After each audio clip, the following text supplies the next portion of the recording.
You scroll past the birthday posts, the beach photos, the everyday selfies. Your friends look happy, present, documented. Your camera roll tells a different story. 300 pictures of sunsets, screenshots of recipes, one accidental shot of your thumb. You've taken a photo of yourself exactly twice this year. Both were deleted within an hour. It's not that you don't exist.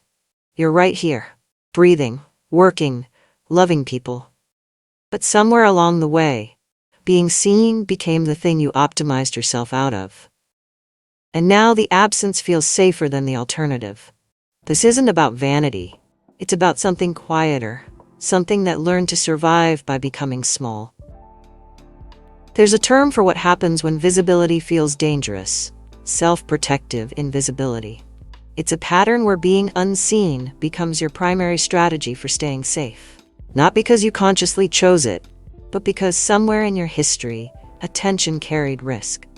Judgment, misreading, the sudden, sharp awareness that you were being watched and found lacking. So you learned to edit yourself out of the frame. This isn't weakness. It's intelligence shaped by survival. Your nervous system made a deal. Stay quiet, stay hidden, stay safe. And for a long time, that deal worked. Most of this gets written early. Maybe you grew up in a home where moods were unpredictable, where your mother's stress became your responsibility to manage, where being good meant being invisible, easy, undemanding, small. You learned that your face, your voice, your presence could shift the emotional weather of a room. So you practiced disappearing, or maybe praise came with conditions. You were beautiful when you smiled a certain way, lovable when you made yourself useful, acceptable when you matched someone else's expectation. Attention wasn't neutral. It was always measuring you. For many women, visibility has always been complicated. The world taught you that being seen meant being evaluated. Your body became public property. Your face, a site for commentary. Smile more, you'd be prettier if. The gaze wasn't kind. It was corrective. So you pulled back. Not out of shame exactly, out of exhaustion. You couldn't control what people saw, but you could control whether they saw you at all. And in that withdrawal, there was relief, a kind of peace. For the first time, you could just be, without performing. Here's what makes this pattern sharper now. We live in the age of compulsory visibility. Social media turned selfhood into a curated product. Your identity isn't just lived, it's performed, documented, optimized for engagement. Every photo is a tiny audition. Every post, a referendum on your worth. The attention economy runs on one fuel, you being watched, and it promises belonging in exchange for constant exposure. So when you choose invisibility in a world that demands you be seen, you're not just opting out of photos, you're resisting an entire cultural script that says your value lives in how often you appear, how well you're liked, how flawlessly you present. Your absence, it's a refusal. And refusals always carry weight. Here's what's happening in your body when you think about posting a photo. Your amygdala, the part of your brain that scans for threat, registers visibility as danger.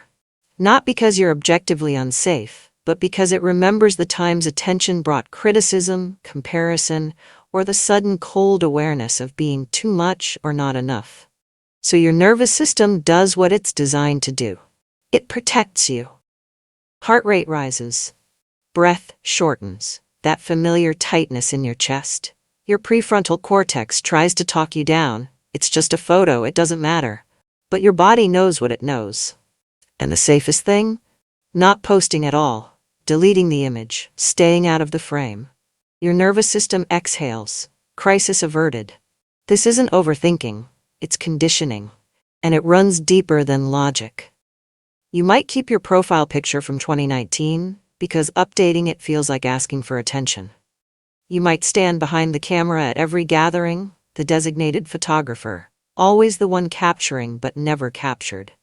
You might take a photo you actually like, then spend 20 minutes analyzing your expression, your posture, the way the light hits your face, until the image stops looking like you and starts looking like evidence.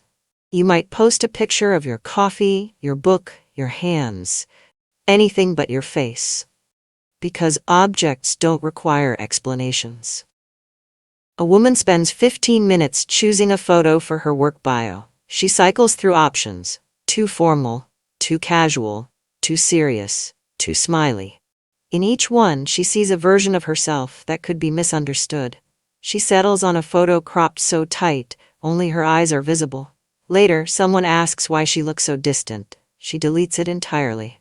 You might feel a strange envy watching others post freely, then immediately shame yourself for caring. You might think of yourself as low maintenance, private, not really a social media person, when what you actually are is vigilant. You might delete comments before people can respond, erase yourself before anyone can weigh in. You might have entire albums of photos you love, your face caught mid-laugh, unguarded. But the thought of making them public feels like standing naked in a crowded room. A woman creates an anonymous account where she posts her art, her thoughts, her face. No one knows it's her. In that separation, she finds something startling: joy. She realizes she doesn't fear visibility. She fears visibility with consequences. She fears being known and then having to manage how she's seen. A woman meets friends for dinner. When the group selfie happens, she offers to take the photo. Later, she zooms in on the corner where her shoulder appears and feels a surprising pang. Proof she was there, but not really seen. That night, she saves one private selfie in her camera roll and doesn't delete it. You might feel most beautiful in moments no one witnesses. Alone in your kitchen, dancing. Walking through your neighborhood at dawn, safe because unseen. You might have convinced yourself you don't care about being remembered, when what you mean is you're afraid of being remembered wrong. Here's the cost no one talks about. When you practice disappearing, you get very good at it. So good that eventually, you stop recognizing yourself. You look at old photos, the ones where you smiled without calculating, and you barely remember that version of you. The one who believed she had a right to take up space. Self-erasure becomes so automatic, you don't notice you're doing it. You fade from your own story. And then one day, you realize you've spent years trying not to be a burden, and in the process, you've become a ghost. But here's the reframe. What saved you then is constraining you now. The invisibility that protected you as a child, when you couldn't control the people around you, is limiting you as an adult. When you can, you're not trapped in the same conditions. But your body hasn't gotten the memo yet. This pattern isn't you, it's what you learned. And anything learned can be slowly, gently unlearned. 1. Witnessing before fixing. The first step isn't changing anything, it's noticing, without judgment, without urgency. The next time you avoid a photo, pause. Place your hand on your chest, ask, what does my body think will happen if I'm seen right now? Not what you logically know, what your body believes. Sometimes the answer is, I'll be criticized, compared, misunderstood, forgotten, seen, and still unseen. You don't have to fix this, just hear it. Your younger self is still trying to keep you safe. Thank her. Then gently remind her, we're not in that room anymore. 2. Body first. Your nervous system needs proof that visibility can be safe. You can't think your way into this. You have to feel your way in. Practice 1. Soft eye selfie. Take a photo of yourself with no intention of posting it. Just you, looking at you. No smile required. No performance. Let your face be neutral, tired, real. Save it. Don't analyze it. This is rehearsal for being seen without consequences. Practice 2. The grounding photo. Before you post anything, if you choose to, place both feet flat on the floor. Press them down. Feel the ground. Take 3 breaths where your exhale is longer than your inhale. Remind your body, I am here, I am steady, I get to decide. Practice 3. Visibility in doses. Start small. Send a photo to one trusted friend, not for feedback, just for witness. Let someone see you without needing to earn their approval. Notice what happens in your body. This is how safety gets rewritten. Practice 4. Butterfly tap 60 seconds. Cross your arms over your chest, hands on opposite shoulders. Gently alternate taps left, right, while breathing out longer than you breathe in. Bilateral tapping helps your body settle when visibility feels like alarm. Practice 5. 5 to 4, 3, 2, 1, reset. 90 seconds.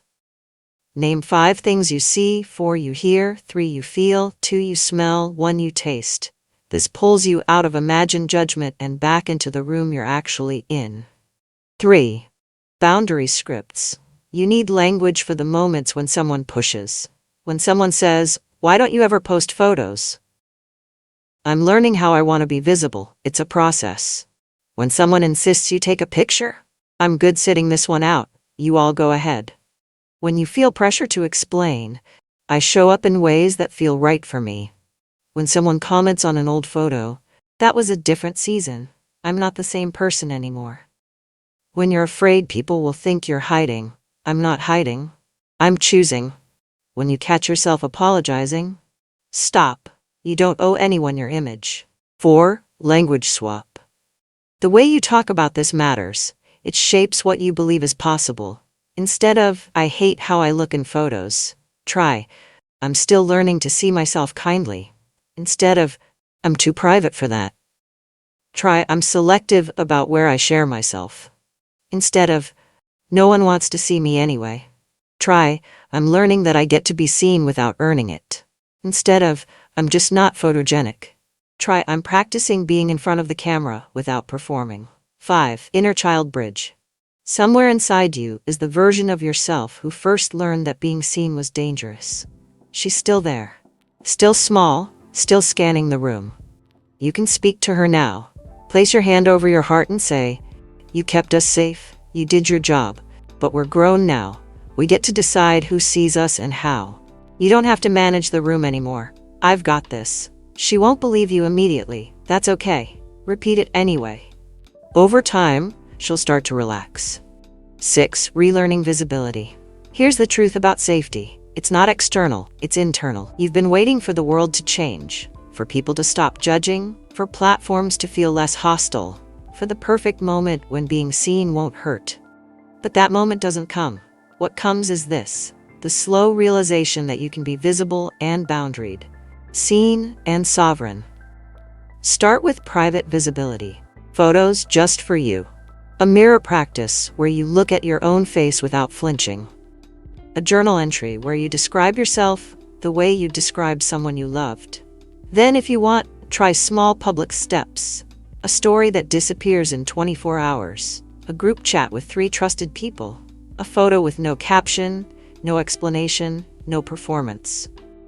The goal isn't to become someone who posts every day. The goal is to stop believing your presence requires justification. 1. When this pattern starts to shift, life doesn't become louder. It becomes quieter. You stop scanning every interaction for proof that you're too much or not enough. You stop editing yourself in real time. The constant hum of self-monitoring, the vigilance that's been running in the background for years, begins to ease. You take a photo and you don't spiral. You post something and you don't check it 17 times. You exist in a room without calculating your impact. Peace doesn't arrive as a grand reveal. It arrives as this: the ability to be yourself without apologizing, to be seen without performing, to take up space without justifying it. You start to understand that love, real love, doesn't require you to shrink. It doesn't ask you to be smaller so someone else can be comfortable. It makes room. And the people who can't make room? They're telling you something important about their capacity, not your worth. You learn to move at your own pace. Some days you're visible. Other days, you rest in obscurity. Both are allowed. Both are yours. You scroll past the birthday posts, the beach photos, the everyday selfies. This time you pause. You open your camera. You take a photo, not for anyone else, just for you. Your face, as it is, tired, real, enough. You don't post it. Maybe you will someday. Maybe you won't. But this time you save it. And in that small act, something shifts. You're learning that peace isn't earned by shrinking. It's kept by being whole. A gentle note: this video is educational and reflective, not a substitute for therapy or medical advice. If these patterns are causing significant distress, please reach out to a mental health professional who can support you personally. What part of this felt like a door unlocking? Maybe it's the realization that your invisibility was intelligent. Maybe it's the permission to start small. Maybe it's just the relief of being seen, Even here, even now, without having to explain yourself. Whatever it is, it's yours, and you get to hold it gently. If you feel brave, post one line below you've never said out loud. Or just write, saving this for later. Both count as visibility.